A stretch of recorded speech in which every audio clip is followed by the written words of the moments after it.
Outside boys, welcome to the side of the ring because it's time for the rumors. WWE and USA Network are very happy with the direction of Raw, per Andrew's Aaron. Shouts out to Andy. He also speculated that Brock Lesnar's appearance might have been a, quote, make good for Bray Wyatt not being on Monday's show. After his return at Extreme Rules generated a lot of buzz. Right, but I was saying that it would be good for Bray to be on Raw because there's a bunch of stuff already happening on SmackDown, so it only makes sense. But, I mean, he's on SmackDown, so there's not really much else I can say, to be honest. Next, expect to continue seeing main roster stars on NXT. Sources tell Fightful Select. The appearances are seen as helping with the television numbers, giving NXT talent a chance to work with experienced wrestlers, and giving veterans a chance to weigh in on how the developmental roster is progressing. Whatever. Okay, so it's still a developmental brand, and they are building up the stars and then sending into the main roster. So they're not really getting brought up. It's more of like a, hey, look at this guy. He's on NXT. Look at how he's wrestling with that guy who's on the main roster. You should go watch NXT. Okay, so it's one of those. It's the thing. I don't know what the thing is, but I understand now what they're doing and why they're doing it. So now it kind of makes a little bit more sense now of what they're doing.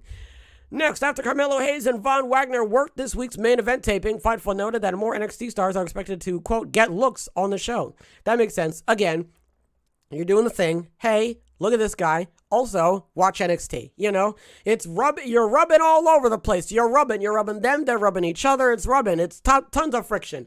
Lots of rug burn. There's, quote, significant interest at WWE in re-signing Chelsea Green, according to Russell Votes. That Twitter account believes she'd be offered a main roster deal. So I saw that article where Chelsea Green weighed in. I didn't read it, but that is apparently something that could potentially happen in the future. Chelsea Green was the one who, Aaliyah was the one who threw up in the ring. That was great, man. No, Chelsea Green was the one who was around during the pandemic era, but she broke her hand, right? If I remember correctly, she broke her hand, and then she I don't know what she did after that, but I know that she was injured or something. She was not on TV, and then she was on TV, and then she broke her hand, and then she was off TV. That's about as much as I remember. I mean, we'll have to really wait and see what, the WWE does with Chelsea Green, and that's if Chelsea Green actually wants to come back. I already read that. Finally, Vice's 9 Lives of Vince McMahon documentary is no longer listed as airing on Tuesday, October 18th. Wrestling Observer speculates that's to avoid going head-to-head with NXT and Dynamite that night, and thinks it will still air on a future Tuesday prior to Tales from the Territories. Okay, I like that. Okay, so first, I don't know. Now, listen, I watched Dynamite last night, and I have no idea what the special night is. I thought that the special night was due to a sports event. I'm just going to go ahead and say it right now. It's got to be due to some type of sports event that's taking place, and it's taken over the time slot, and AEW can't do anything about it. So AEW has to air on Tuesday, and that just so happens to be when Tuesday night NXT shows up. Is NXT going to get more viewers than AEW? I mean, AEW is really going to have to pull out all the stops if they really want to try something. If they really want to pull more viewers than NXT, they're really going to have to try something. And the same with NXT. NXT is going to have to pull out all the stops. What's that thing going on with Apollo Crews and he's got Grayson Waller bleeding out of his eyes? What the fuck is going on? Anyway, yeah. So that's pretty much it, boys. What do we talk about? WWE and USA Network are very happy with the direction of Raw. That's good to go. That's good to go. That's good to know. That's what I really should be saying. Again, I feel as though that Bray Wyatt should be on Raw, just sort of help Raw, move up a little bit, faster. But he's on SmackDown. I don't know why he's on SmackDown, but I can't really say anything about that.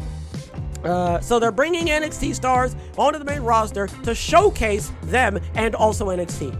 Good, great. I mean, it really puts the developmental in the developmental brand, and I swear on my life that at one point Triple H was like, no, NXT is not a developmental brand, even though it 100% is now. Carmelo Hayes and Von Wagner worked this week's main event taping. Fightful noted more NXT stars expected to get looks on the show. Good, that's what you want. I like that that's happening because, it's one of those, whether you watch it or not, that is still a moving part. That is still an integral role that is playing in the whole WWE ecosystem. You know what I mean? So, next, there's significant interest at WWE re-signing Chelsea Green. If you're Chelsea Green, that really depends on if you want to be part of the company again. To be honest with you, you don't have to be, but if you want to, then sure, you're more than welcome to. We have to wait and see what she says, though. Vice's, damn it. Vice's 9 Lives of Vince McMahon documentary is no longer listed airing on Tuesday. They don't want to run alongside NXT and Dynamite. That's too much TV, too much. Hey, I got wrestling, and then Vince about wrestling. Hey, my brain, help someone, it's popcorn, too much. So I like that they're doing that. I like that they're just like, hey, there's a lot going on, and we're not going to sit here and make it any more difficult than it already is, all right? So we're just going to go ahead and leave you to it. Folks, that's going to do it for this episode. Hopefully everybody has a wonderful tonight and a wonderful tomorrow. And as always, big hugs. Big hugs all around.